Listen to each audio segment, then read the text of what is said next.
క్రీస్తును క్రైస్తవ్యాన్ని ద్వేషించి దూషించిన క్రీస్తు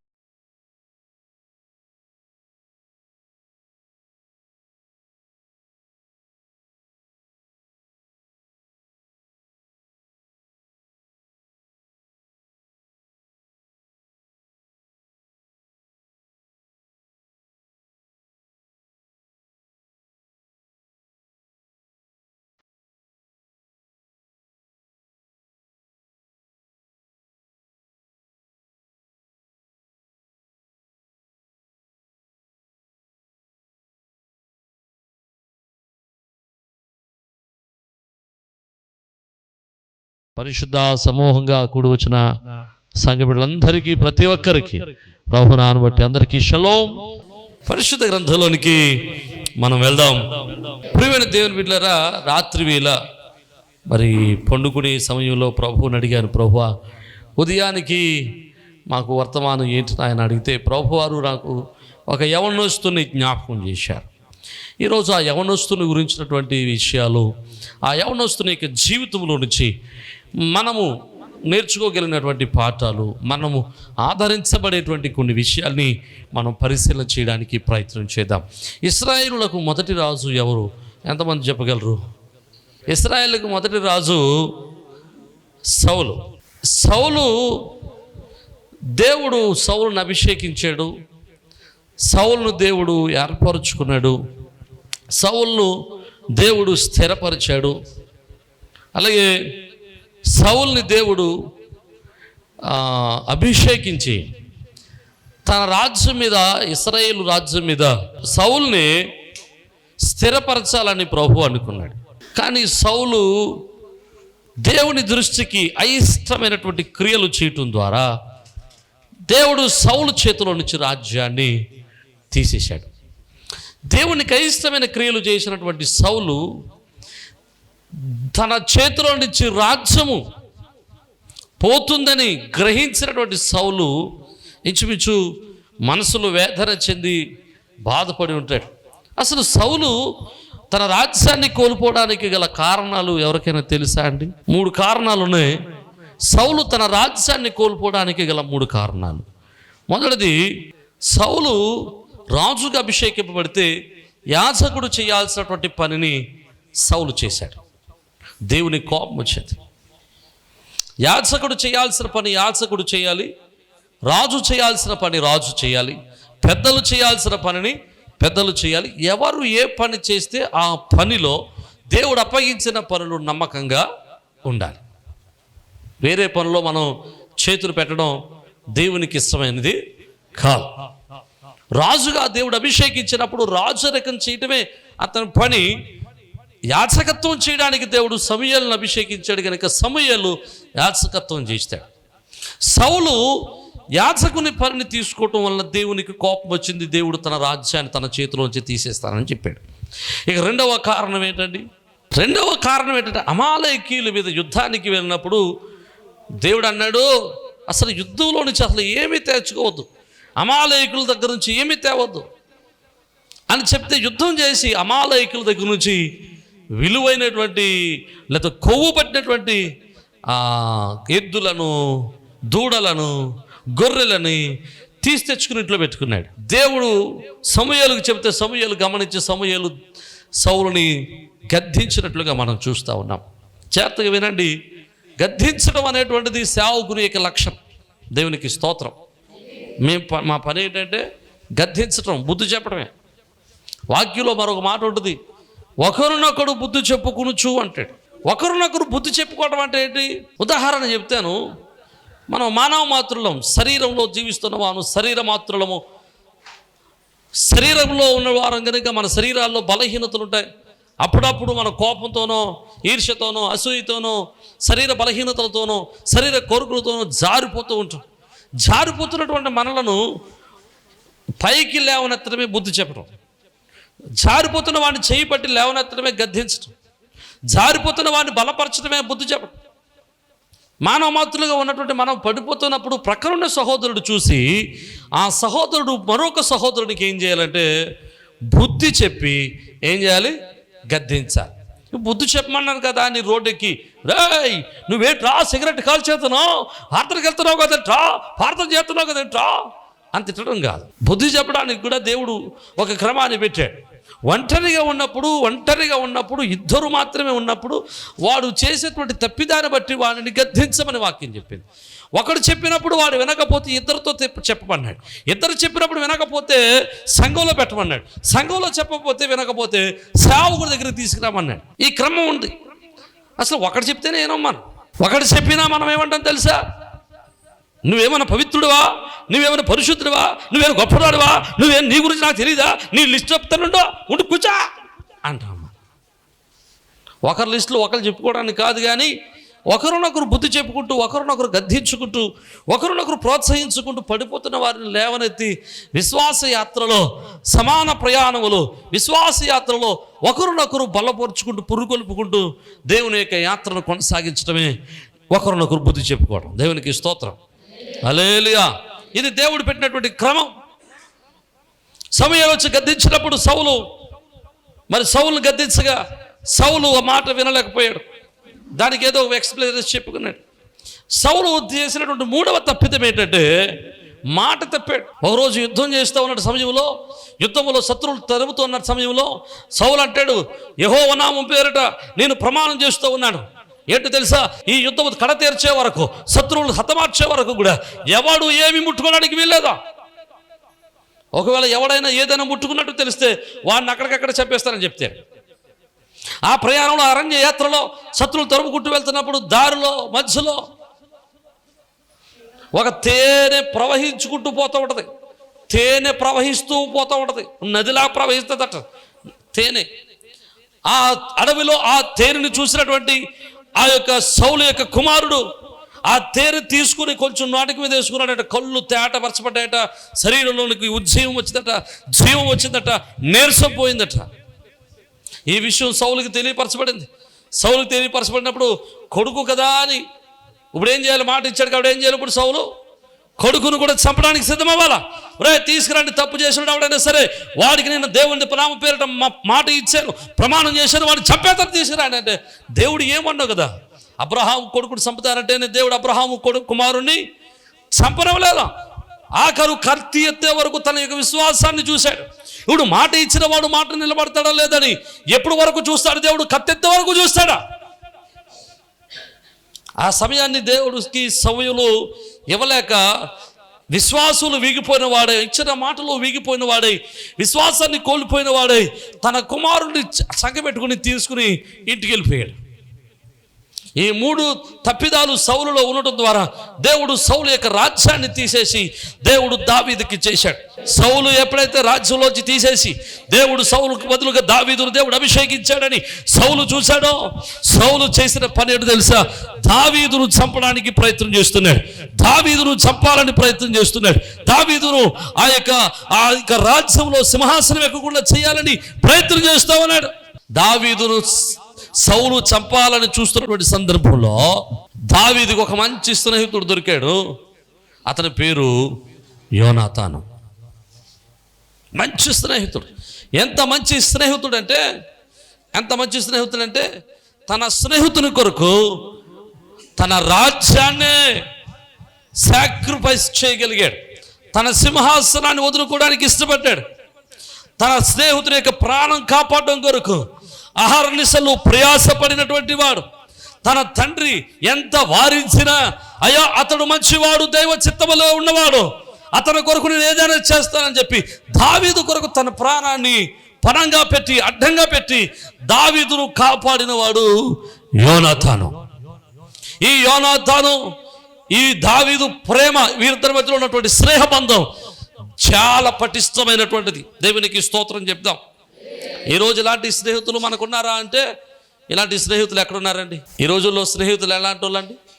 మన దగ్గర ధనం ఉన్నంత వరకు మనతోకి వస్తారు, మన దగ్గర డబ్బు ఉన్నంతసేపు మనలో ఉంటారు కదండి. స్నేహితులు మూడు రకాలుగా ఉంటారు. మనం కలిగి ఉన్న దర్శనాన్ని బట్టి మనకు స్నేహితులు అయ్యేవారు, అంటే మనం చేసే పనిని బట్టి మనకు స్నేహితులు అయ్యేవారు. అంటే మనం ఏ పని అయితే చేస్తున్నామో ఆ పనిలోనే వారు స్నేహితులుగా ఉంటారు. ఆ పని దాటితే ఇక వారు స్నేహం చేయడం అందం, ఇక వాళ్ళు మనతో వదిలిపెడతారు. రెండవది, మన శత్రువులకు శత్రువులు మనకు మిత్రులు అవుతారు. వాళ్ళిద్దరి యొక్క టార్గెట్ ఒకటే ఏంటంటే, ఇద్దరికి శత్రువు ఒకటే కాబట్టి ఆ నాశనం చేసే వారికి ఇద్దరు ఒకటి అవుతాయి. ఆ శత్రువు నాశనం అయిపోయిన తర్వాత వాళ్ళ శత్రువుడు వాళ్ళు లేకపోతే పతనం చేసిన తర్వాత మళ్ళా ఈ స్నేహం నిలబడతాం, ఈ స్నేహం విడిపోతుంది. అంటే వీళ్ళు టార్గెట్ని బట్టే స్నేహితులు తప్ప వారు మనస్సులు ఏకించబడిన వారు కాదు. మొదటి వాడు దర్శనాన్ని బట్టి స్నేహితులైన వాడు, పనిని బట్టి స్నేహితులైన వాడు, ఉద్యోగాన్ని బట్టి స్నేహితులైన వాడు, తనకున్న ఆలోచనలు బట్టి స్నేహితులైన వాడు, తనకున్నటువంటి విలువలను బట్టి స్నేహితులైన వాడు, లేకపోతే తనకున్నటువంటి గోల్స్ని బట్టి స్నేహితులైన వాడు. ఉదాహరణకి రాజకీయ పార్టీల్లో మనం చేరుతూ ఉంటాం. ఈ చేరుతున్నప్పుడు వాళ్ళకు ఉన్నటువంటి మనస్తత్వాన్ని బట్టి కాదు, కానీ ఆ పార్టీకి ఉన్నటువంటి విలువలను బట్టి మనం ఆ పార్టీలు చేరుతాం. ఒకవేళ విలువలు తప్పితే మనం వాళ్ళు వదిలిపెడతా ఉంటాం. మొదటి స్నేహం. రెండవ స్నేహం ఏంటంటే, శత్రువులకు శత్రువులు మనకు మిత్రులు అవుతారు. శత్రువుల యొక్క పతనమైన తర్వాత ఈ స్నేహితులు మనల్ని విడిచిపెడతారు. ఇక మూడవది, మనిషిని మనిషిగా మనలుగా ప్రేమించి, మన విలువలను ప్రేమించి మనలను ప్రేమించేవారు, మనలను మనగా ప్రేమించేవారు. మనలను మనగా ప్రేమించేవారు మనలో లోపాలన్నా మనల్ని విడిచిపెట్టారు. మనం దర్శనాన్ని కోల్పోయినా మనల్ని విడిచిపెట్టారు. మనం చేయాలనుకున్న పని పూర్తయినా మనల్ని విడిచిపెట్టారు. మనం ఏ స్థితిలో ఉన్నా మనల్ని విడిచిపెట్టారు. మనం ఆపదలో ఉన్నా మనల్ని విడిచిపెట్టారు. సంతోషంగా ఉన్నా విడిచిపెట్టారు. మిగతా వారందరూ ఎట్లా అంటే, వాళ్ళ అవసరం బట్టి మాత్రమే, వారికున్న ధనాన్ని బట్టి మాత్రమే, మనకున్న ధనాన్ని బట్టి మాత్రమే, మనకున్న అవకాశాన్ని బట్టి మాత్రమే మనకు స్నేహితులు అవుతారు. కానీ నిజమైన స్నేహితులు ఏంటంటే, మనలను మనగా ప్రేమించేవారు, మనలను స్నేహించేవారు. వీరు మనం లోపాలున్నా మనల్ని ప్రేమిస్తారు, బలహీనతలో ఉన్నా ప్రేమిస్తారు, పడిపోయినా ప్రేమిస్తారు, నిలబడినా ప్రేమిస్తారు, ధనహీనులమైనా ప్రేమిస్తారు, ధనవంతులమైనా ప్రేమిస్తారు. మనల్ని మాత్రం వాళ్ళు ఏం చేయరు, విడిచిపెట్టరు. వారి హృదయాలు మన హృదయాలతో అంటు కట్టబడతాయి. మనం ఒకవేళ ఎవరినైనా చంపేసి హత్యా నేరం కింద కోర్టుకు వెళ్ళినా, జైల్లోకి వెళ్ళినా మనం పలకరించడానికి వస్తాడు వీడు. మిగతా వాళ్ళు వస్తారా? రోజు ఇంటికి వచ్చి తమ్ముడా, అక్క, చెల్లి, అన్న, అన్నవుడు, ఒరే అడివాడు వస్తాడా? అందరు రాకపోవచ్చు, వీడు మాత్రం తప్పనిసరిగా వస్తాడు.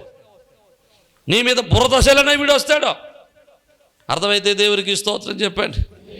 ఇలాంటి స్నేహితులు సంపాదించుకోవాలి జీవితంలో.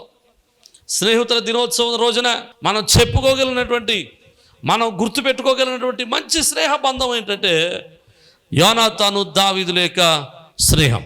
ఈ స్నేహంలో దావీదు కొరకు ఆ యోనాతాను తన యొక్క రాజ్యాన్ని అయినా వదలడానికి ఇష్టపడ్డాడు, సింహాసనాన్ని అయినా వదలడానికి ఇష్టపడ్డాడు, తన స్థితిని విడిచిపెట్టడానికి ఇష్టపడ్డాడు.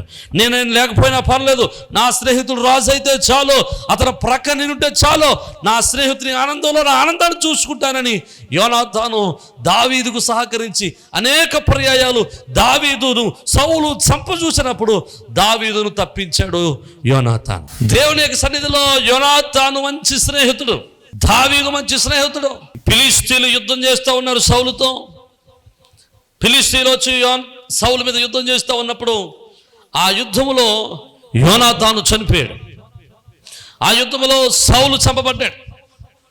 ఆ యొక్క యుద్ధంలో ఆ ఫిలిష్తీయులు వచ్చి సౌలు యొక్క కుటుంబీకులందరినీ చంపేశారు. చంపేస్తున్నటువంటి సమయంలో ఆ యొక్క ఇంటిలో నుంచి ఒక చంటి పిల్లోడిని, ఒక దాది అంటే చంటి పిల్లోడిని మరి జాగ్రత్తగా చూసుకోవడానికి పెట్టినటువంటి ఒక పని మనిషి ఈమె, ఆ చంటి బిడ్డను తీసుకుని పరుగులు పెడుతూ బిడ్డనైనా కాపాడదామని ప్రయత్నం చేస్తున్న సమయంలో, ఆ సందర్భంలో ఆ పిల్లవాడు చేతిలోంచి జారి కింద పడిపోయాడు. కింద పడిపోతే నడుముకు దెబ్బ తగిలిందేటో ఏంటో తెలియదు, కానీ కింద ఉన్నటువంటి ఈ 2 కాళ్ళు పనిచేయటం మానేశాయి. కుట్టువాడిగా ఉన్నాడు. ఇతను ఆ యొక్క లొదెబాతు అనేటువంటి ఒక ప్రాంతంలో, మాకీరు అనేటువంటి వాని ఇంటిలో పెంచబడతా ఉన్నాడు. ఈలోపు సౌలు రాజ్యం తీసివేసి దేవుడు ఎవరికి ఇచ్చాడండి? చెప్పట్లేదు కొంచెం గట్టిగా. దావీదుకి ఇచ్చాడు. దావీదుకి ఇవ్వబడిన రాజ్యము స్థిరపరచబడిన తర్వాత, సింహాసనం మీద కూర్చున్న తర్వాత, దావీదు తన అంతరంగికులను పిలిచి, తన సైనికులను పిలిచి, తన అధికారులను పిలిచి ఒక మాట అడుగుతున్నాడు. ఆ మాట మనం చదువుదాం. సమూయేలు 2వ గ్రంథము 9వ అధ్యాయము 1వ వచనం చదువుకుందాం. యోనాతానును బట్టి నేను ఉపకారము చూపుటకు సౌలు కుటుంబంలో ఎవడైనా కలడా అని దావీదు వారందరినీ అడిగాడు. దేవునికి స్తోత్రం చెప్పాడు. జాగ్రత్తగా వినాలి. సౌలు కుటుంబానికి మేలు చేయాలనుకుంటున్నాడు ఎవరు? చెప్పండి గట్టిగా. దావీదు సౌలు కుటుంబానికి మేలు చేద్దాం అనుకుంటున్నాడు. సౌలు దావీదుకి మిత్రుడా? చెప్పట్లేదు మీరు. మిత్రుడు కాదు, దావీదును చంపడానికి చూసినటువంటి శత్రువు, దావీదు యొక్క ఆ నాశనాన్ని కోరుకున్నవాడు, దావీదు యొక్క మరణాన్ని కోరుకున్నవాడు, దావీదు యొక్క శాపాన్ని కోరుకున్నవాడు, దావీదుని ఎలాగైనా చంపాలని అనేక విశ్వ ప్రయత్నాలు చేసినటువంటి వాడు, అనేక ప్రయత్నాలు దావీదు ఆ యొక్క సౌలు చేతిలోంచి తప్పించబడడానికి ఎన్నో కష్టాలు పడినటువంటి ఆ సౌలును జ్ఞాపకం చేసుకుంటున్నాడు. ఎప్పుడో సింహాసనం మీద కూర్చున్న తర్వాత, తన రాజ్యము స్థిరపరచబడిన తర్వాత, అయ్యా నా సౌలు కుటుంబానికి నేను మేలు చేస్తానంటున్నాడు. సౌలు కుటుంబానికి మేలు చేస్తానని ఎందుకు అంటున్నాడు తెలుసా? సౌలును బట్టి కాదు. హలో, ఎవరిని బట్టి కాదు? సౌలును బట్టి కాదు. సౌలు కుమారుడైనటువంటి దావీదు ప్రాణ స్నేహితుడైనటువంటి యోనాతానును బట్టి. అర్థమైతే దేవునికి స్తోత్రం చెప్తామా? హల్లెలూయా, హల్లెలూయా. ప్రియమైన దేవుని బిడ్డలారా, దేవుడు మన జీవితాల్లో మేలు చేయాలని కోరుకుంటున్నాడు. మన జీవితంలో ఆశీర్వాదాన్ని ఇవ్వాలని కోరుకుంటున్నాడు. దేవుడు మన జీవితంలో కృప చూపించాలని కోరుకుంటున్నాడు. కారణం ఏంటి తెలుసా? మనము మంచివారమని కాదు, మనము నీతిమంతులమని కాదు, మనము పవిత్రులమని కాదు, మనలను ప్రేమించిన యేసును బట్టి. దేవుడు మనల్ని ఎందుకు ప్రేమించాలనుకుంటాడంటే, మన కొరకు ప్రాణం పెట్టిన యేసయ్యను బట్టి దేవుని ప్రేమకు మనం పాత్రులం అవుతున్నామా? ఒరిజినల్గా మనం చేసే పాపానికి, మనం చేసే అతిక్రమాలకి, మనం తిరిగేటువంటి ఆ యొక్క అడ్డదారులకు, మనం చేసినటువంటి అతిక్రమాలకు దేవుడిగాక శిక్షించాలి అనుకుంటే ఒక్కొక్కళ్ళ జీవితాలు ఎలాగుండండి. కానీ దేవుడు మనల్ని కొట్టాలనుకున్నప్పుడు, మన పాపం బట్టి మనం శిక్షించాలనుకున్నప్పుడు, మన దోషాన్ని బట్టి మనం శిక్షించాలనుకున్నప్పుడు, దేవుని మనస్సులో రేగుతున్నది ఏంటో తెలుసా? అయ్యో నా కుమారుడు ఈ బిడ్డ కొరకు రక్తాన్ని ఇచ్చాడు. మనము శత్రువులమైన, మనం దేవునికి దేవునికి ఇక అవిధేయులమైన, దేవుడు మనలను ప్రేమించడానికి గల కారణము మధ్యలో యేసు వారు. సౌలు శత్రువైన సౌలు దావీదు ప్రేమించడానికి గల కారణం ఏంటో తెలుసా? యోనాతాను యొక్క ప్రేమ, యోనాతాను యొక్క స్నేహము, యోనాతాను యొక్క సహాయము దావీదును సౌలు కుటుంబాన్ని కూడా ప్రేమించేటట్టు, శత్రువును ప్రేమించేటట్టు చేసింది. ఈరోజు జాగ్రత్తగా ఆలోచన చేస్తే ఎవరైనా ఉన్నారు అంటే వారు అంతరంగికులు ఒక పని చేశారు. అయ్యా వాళ్ళ ఇంట్లో ఎవరున్నారో మాకు తెలియదు, కానీ సౌలు కుటుంబంలో పనిచేసేటువంటి షీబా అనేవాడు ఒకడున్నాడు. వాడిని తీసుకొస్తామన్నారు, తీసుకురండి అన్నారు. షీబా వచ్చాడు. షీబా వస్తే అడుగుతున్నాడు, అయ్యా ఎవడైనా బ్రతికి ఉన్నాడా అంటే షీబా చెప్తున్నాడు, అయ్యా సౌలు కుటుంబంలో ఒకడు బ్రతికి ఉన్నాడు. దేవునికి స్తోత్రం చెప్పాడు. హల్లెలూయా. సౌలు కుటుంబంలో ఒకడు బ్రతుకున్నాడు. సౌలానికి దావీదుకు ఉన్నాడు. అమ్మయ్య, నా యోనాతానును బట్టి నా రుణం తీర్చుకునే భాగ్యం దొరికింది. యోనాతాను ప్రేమను నేను రుణం తీర్చుకునే భాగ్యం దొరికింది, అవకాశం దొరికింది. యోనాతాను ప్రేమకు తిరుగు ప్రేమను చూపించే కుటుంబం దొరికింది. దానికి సంతోషపడుతున్నాడు. వెంటనే షీబా అంటున్నాడు, అయ్యా బ్రతికునుడు ఎవడో కాదయ్యా, నీ ప్రాణ స్నేహితుడైనటువంటి యోనాతాను కుమారుడు అన్నాడు. బిగ్గరగా దేవునికి స్తోత్రం చెప్పాలా? హల్లెలూయా. దావీదు యొక్క హృదయం ఏమైపోయి ఉంటుంది అంటారు? దావీదు యొక్క హృదయం ఉప్పొంగిపోయి ఉంటుంది కదండి. వెంటనే గొంతులేసి కదండి, గొంతులేసి చప్పలు కొట్టుకుని పాటలు పాడేయాలనిపించి ఉంటుంది. సంతోషం పొంగింది, సంతోషం పొంగి పొర్లింది. దేవునికి స్తోత్రం కదండి. ఎందుకు సంతోషం? నా ప్రాణ స్నేహితుడైన యోనాతాను కొడుకు బ్రతికే ఉన్నాడా. ఆమేన్, హల్లెలూయా. వెంటనే అంటున్నాడు, వెళ్ళి తీసుకురండి అన్నాడు. ఇప్పుడు దావీదు తీసుకురమ్మన్నప్పుడు దావీదుతో షీబా అన్నాడు, వాడిని అనలేడు అట్లే. అయితే రథాలు తీసుకెళ్ళాలి. జనం బయలుదేరారు ఇక్కడ నుంచి. రాజుగారి దగ్గర తీసుకురావడానికి ఒకడు వెళ్తాడా? రాజుగారు తీసుకురామారంటే ఎలాగెళ్తారండి? స్కూల్లో ఓ మాట చెప్తాను, చిన్న ఉదాహరణ. స్కూల్లో ఎవడైనా స్కూల్ మానేశాడు అనుకోండి, ఒరేయ్ అని తీసుకురాని అంటాడు మాస్టర్. ఎంతమంది వెళ్తారు? ఒకడే ఇద్దరా? 10 మంది. దొరికిన దేశం వెళ్ళిపోతుంది. రాజుగారి యొక్క దర్బార్లోనికి, రాజుగారి అంతఃపురంలోనికి రాజుగారికి ప్రియమైనటువంటి స్నేహితుని యొక్క కుమారుని తీసుకురావడానికి రాజుగారు దావీదు యొక్కరిద్దరు పంపించున్నాడు. విస్తారమైన ప్రజలను పంపించుంటాడు, విస్తారమైన అధికారులను, రథాలను పంపించుంటాడు. కారణం ఏంటి తెలుసా? ఆ కుర్రను బట్టి కాదు. ఎవరిని బట్టి? యోనాతానుని బట్టి దేవునికి స్తోత్రం చెప్పండి. హల్లెలూయా, హల్లెలూయా. జాగ్రత్తగా వినండి. మన తండ్రి అయిన దేవుడు, మన సర్వోన్నతుడైన దేవుడు మనలను ప్రేమిస్తున్నాడు. ఎవరిని బట్టి ప్రేమిస్తున్నాడంటే మన కొరకు ప్రాణం పెట్టిన యేసును బట్టి మనలను ప్రేమిస్తున్నాడు. ఆమేన్.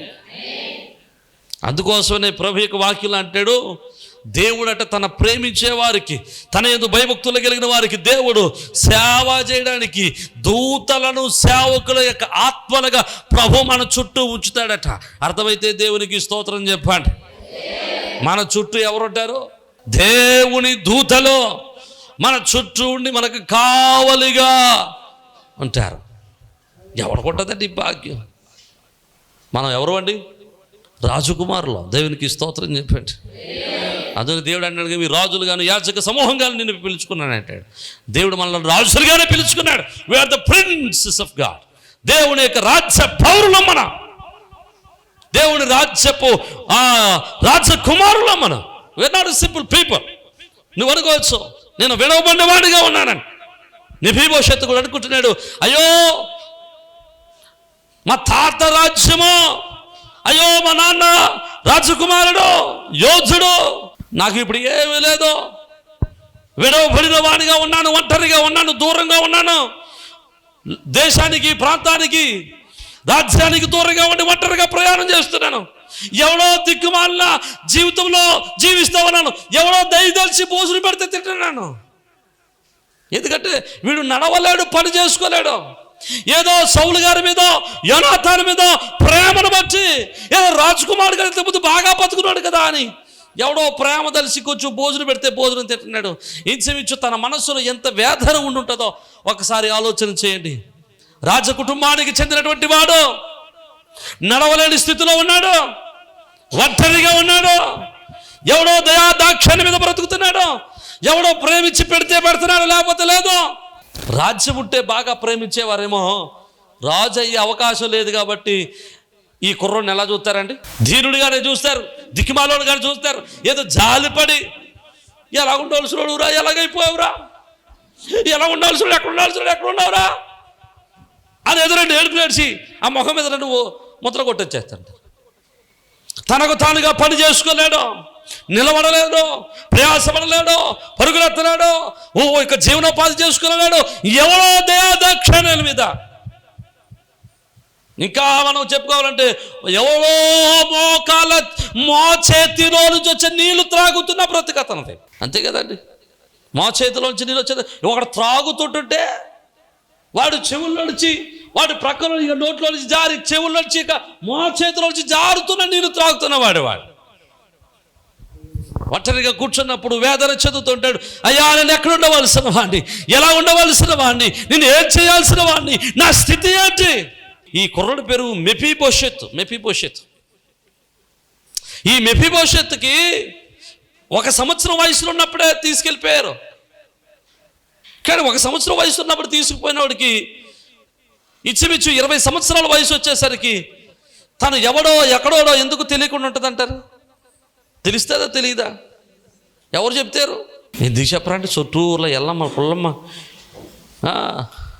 సుజ్ఞానమ్మ, ఈ పేరు ఎందాకే వచ్చింది, నాకు కొత్త పేరు భలే ఉంది, సుజ్ఞానమ్మ గారు.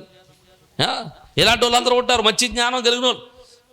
ఎప్పుడు చెప్పేదామా నేను చచ్చిపోతానేమో, వీడు చెప్పకుండా చచ్చిపోతారేమో అనుకుంటారు వీళ్ళు కదండి. చూడండి, చాలామంది కుటుంబాల్లో పిల్లలు పెంచుకుంటుంటారు. సంవత్సరం పిల్లలు తెచ్చుకుని పాలు విడిచిన వెంటనే తెచ్చుకుని, లేకపోతే పాలు విడవకుండా తెచ్చుకుని పెంచుకుందాం అనుకుంటారు. చాలామంది పెంచుకుంటున్నారు. వీడు అనుకుంటారు వీడికి వీళ్ళ తల్లిదండ్రులు తెలియకుండానే వీళ్ళే నన్నే తండ్రిగా, నన్నే తల్లిగా ప్రేమించాలి అని కోరుకుంటారు పెంచుకున్న తల్లిదండ్రులు. ఎందుకంటే ఆ ప్రేమ వాళ్ళకి దక్కాలనేటువంటి ఆలోచన. వాడికి వీళ్ళు నా తల్లిదండ్రులు కాదు అని తెలిస్తే ఏమవుతుందండి? ప్రేమలో భాగం వచ్చేది. వీళ్ళని పెంచుకున్నారు కాబట్టి చూడాలనుకుంటుంది. కానీ కన్నా తల్లిదండ్రుల మీద ప్రేమ పెరిగిపోతూ ఉంటుంది. వీళ్ళు అనుకుంటారు తెలియకుండా పెంచాలనుకుంటారు. కొంచెం పెద్ద అయిన తర్వాత ఎప్పుడు చెప్పేదామా, వీడు పెద్దోడు ఎప్పుడు అయిపోతాడా, ఎప్పుడు చెప్పేదామా, లేదా నేను చచ్చిపోతానేమో, చచ్చిపోయే ముందే వీడికి చెప్పేయాలనుకుంటారు. ఏంటో మరి నాకు తెలియదు. రహస్యాలు నోట్లో దాగవు కదా మనకి. ఎప్పుడో ఏడుస్తూ ఉంటాడు వీడు. ఏడుస్తూ ఉన్నప్పుడు కొట్టేది మీ అమ్మ, నీది కన్నాదైతే కొడుతుంది ఏంట్రా. వీడికి డౌట్, అయ్యి బాబు ఇదేంటి ఇలాగందే. అత్తయ్య చెప్పు, మా అమ్మ చెప్పు, ఎందుకులేరా నాకు అంటే బలంగా ఉండటం కోసం, బలంగా అందుకోవటం కోసం కొంచెం ఎడమాట ఇచ్చి ఎందుకులేరా నాకు ఎందుకు వచ్చింది లేట చెప్పారని ఉంటుంది, కానీ అడిగి కట్టుకోవాలి కదా అని ఎందుకులేరా నాకు ఎందుకు వచ్చిన కర్రలేరా అట్లా ఉంటుంది. చెప్తావా చెప్పంటాడు. ఈ లోతురత పెరుగుతుంది. నీకు తెలుసా అంటది. అమ్మయ్య ఈ భూమి మీద నేను పుట్టిన పని అయిపోయింది అన్నట్టు, నేను చచ్చిపోయినా పర్లేదు అనుకుంటుంది. ఇక ఎందుకు వచ్చింది? నీ నోటులో ఉన్న రహస్యాలు ఎప్పుడు ఏది చెప్పాలి అదే చెప్పాలి. నోట్లో ఉన్న రహస్యాలు ఇష్టపడినట్టు ఎవరో పడితే వాళ్ళకి, ఎవరు పడితే ఎవరికి అన్నీ చెప్పేసి జీవితాన్ని పాడు చేయొచ్చు, కొంపలు నాశనం చేసేద్దా. గొడవలకు కారణం ఎవరు చెప్పండి? నేను అన్నానా, మీరన్నారా? మీరే అన్నారు. దేవునికి స్తోత్రం. అదే మొదటి నుంచి ఇదే ఏంటో మరి మాకు ఈ బాధలు. ఫస్ట్లో ఆదాం అవ్వలు ఉన్నప్పుడు శుభ్రంగా ఆదాం పని చేసుకుంటుంటే ఆదాం పక్కన టీ కాసి ఇవ్వడం మానేసి ఏం చేసింది? ఈ యాదవ్ గారికి టీ కాసిద్దామా, పాలు కాసిద్దామా, లేకపోతే ఏమైనా పళ్ళు పలహారం ఇద్దామా అని మానేసి ఊరంతా షికారుకి వెళ్ళింది మేడంగా. దేవునికి స్తోత్రం. అదే షికారుకి వెళ్ళి కుటుంబాన్ని నాశనం చేసుకొచ్చింది. ఆ సమస్య అక్కడి నుంచి ఇప్పటి వరకు మనం మూసుకుంటానే ఉన్నాం. మన తర్వాత వాళ్ళు కూడా మోతారు, తర్వాత వాళ్ళు కూడా మోస్తారు. దావీదు సౌలు జీవితంలో కూడా పాపం దావీదు సుఖంగా బ్రతుకుతాం అనుకున్నాడు. గొల్లియాతుని చంపిన తర్వాత లేనిపోని సమస్య అంతా తెచ్చిపెట్టారు ఎవరో, మీ ఆడవాళ్ళే. దేవునికి స్తోత్రం. మాకు సంబంధం లేదు, మీరే చెప్పుకుంటున్నారు. సోమ కుదురుగా ఏది చెప్పాలో ఏది మాట్లాడాలో అది మాట్లాడుకుంటే సరిపోయేది. ప్రోటోకాల్ పాటించాలి కదా. అంటే కొంచెం ఎర్రగర్రగా బుర్రబుర్రగా కనబడి, కొంచెం ఎత్తుగా కనబడి, ఓ రాడు ఎక్కువ ఎత్తే వీడికి 10,000 మంది చెప్పేసాడు, ఆడు 1,000 మంది చెప్పాడంటే రాజుగారి కోపం రాదా? వెంటనే రాజుగారి కోపం వచ్చింది, దావీదుని చంపడానికి చూశాడు. అసలు సమస్య అక్కడ ప్రారంభమైంది.